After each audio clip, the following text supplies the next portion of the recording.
What's up, YouTube? Nov.2015 here with a deck profile of a plant deck that I made recently. It's been a while since I've made one of these videos, and I just want to show you something really fun I've been playing around with recently. I've been practicing with this deck list on Dev Pro for a while before the ban list hit in November, and it was doing pretty well. I changed up some things to adapt to the new ban list, and went up through locals today, finished top 8 out of 17 players, just top 8, whatever, it's a locals. But I mean, I'm seeing some success with it, so I'm here to share the build with you. Hopefully you find it really cool. So let's get started with the deck, shall we? So first off, the deck is Clown Plants, obviously. I should have said that from the beginning. A main deck's obviously the Plant Engine, triple Lone Fire. Really amazing deck, thinner, honestly. It could get you any plant at any time. What I love about her is that in case your opponent chains Max to her effect, you could just stop on one monster, make them draw one card. Yeah, and you can make some really cool combos with it. One Spore, obviously standard, one of your best tuners. Followed up by one Glow Up Bulb. So happy that it's back at 1.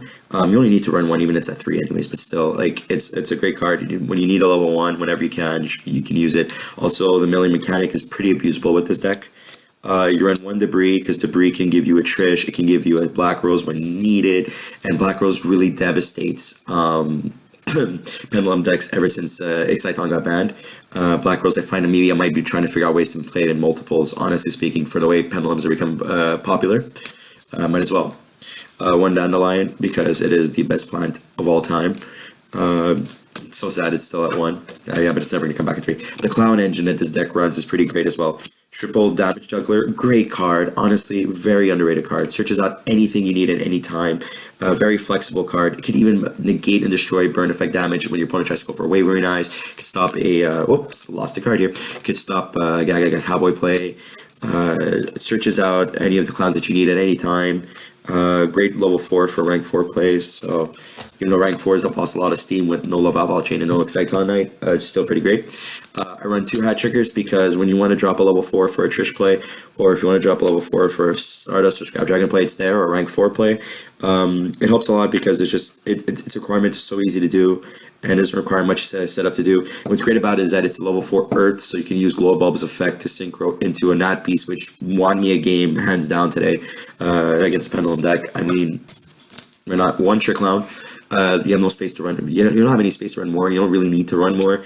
Great floater on its own. Great synergy with the deck, especially for how much you synchro and XYZ with it. One of the best cards. Also play main triple Maxi. You need to play 3 Maxis. It is a must in a lot of decks.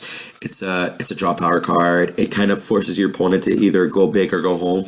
Kind of stops them in their tracks. And what's great about Maxi is that it has a great draw outlet into Damage Juggler. It's like the old days when you used to Maxi and hopefully hope to draw into your Trish or Gores. Well, now Maxi, you can just draw into your Damage Juggler, negate the probably battle damage that your opponent's trying to do to OTK you, and then use Damage Juggler to search your card and follow up with another big push. Also, I tech in Mathematician. You need to run Mathematician. It is a it's a draw power card. It puts anything into your grave whenever you need it, which is a very underrated aspect of this deck. 1,000 Blades because it has great synergy with Trick Clown. I'm okay with it. I'm not super stoked about it. It's a great card, but might consider cutting it for something else. And I tech in 1 Evil Storm Mandragora. It's a level 4 plant, so it's great synergy with rank 4 plays and circle plays. It could special summon itself from the hand if your opponent controls more monsters than you do. It doesn't even have to have no monsters. Like, if your opponent has 2 and you have 1, you can just drop it. Rank 4 plays, synchro plays. It's a level 4 plant, 1550 attack. I actually used it to run over some cards today. For spell lineup, we run triple MST. It's a must. Back row, we need to clear up the back row in order to big push because it's a very fragile deck. 1 Regeki when you need to clear up a very problematic board. 1 Book of Moon, one of the best ball cards of all time. Honestly, the Soul Charge, you can win games alone based off Soul Charge, especially with plants. 1 Foolish, you can pretty much, Foolish is anything. Foolish or Damage Juggler for a Hat Tricker that you need. Foolish Trick Clown to special summon it to get a synchro play going. Foolish 1,000 Blades to set up for a Trick Clown play. Double Institution for Norden. Institution, like Norden has really opened up a lot of options for this deck, and it is a must in all plan decks and future plan decks. I tech in also 2 Scapegoats. It prevents OTKs from recurring, and also has great synergy with synchro plays, and also I'll explain with a later card what makes it so great. And also I'm trying out one Opponent Dichotomy. I like it. The only thing I don't like about it is it doesn't give you a battle phase, so it gives your opponent a turn to set up or to recover, especially if you're going for a big push. But when you're in a very win-win, like a very win-more, it's a win-more card basically. When you're on win and you're when you're on the push and momentum's in your favor, this card continues that momentum. Chop lineup, I run 1 Torrential, great card, obviously, whenever you need to prevent your opponent from going big. Bottomless Chapel versus multiple Pendulums, it's a great card. Very underrated. Solemn Warning, self-explanatory. Compulse, I'm liking it. It saved me a couple of times, so I'm not a big fan of it, but it saves you sometimes. 1 Vanities, it doesn't really synergize well with the decks. Sometimes I consider cutting out, but then again I realize it's Vanity's Emptiness. You need to run it. 2 Time Space Chapels, great card. Honestly, I suggest people start maining this deck soon. It's the new Bottomless, especially for the way the format's heading towards. And also main deck 2 Horn of Heavens. As I said, great synergy with Scapegoats. You contribute a token if needed. You contribute a Trick Clown and get it back. You contribute Dandelion or a Dandy token. You contribute any dead card on the field, any dead monster that you might not need. It just stops any kind of summon. So that's why. Extra deck lineup pretty quickly. 2 Nordens for the double instant fusion plays. I also play Chimera Tech because of the Cyber Dragons in the side. Rank 4s are Daigusto Emerald, Castel, Yaga Cowboy. I want to figure out how to fit the Abyss Dweller into the deck too, because Dweller versus Burning Abyss / Cosmos are great when their ships start to activate their effects. The synchro lineup is Formula Synchron, standard. Not Beast, amazing card.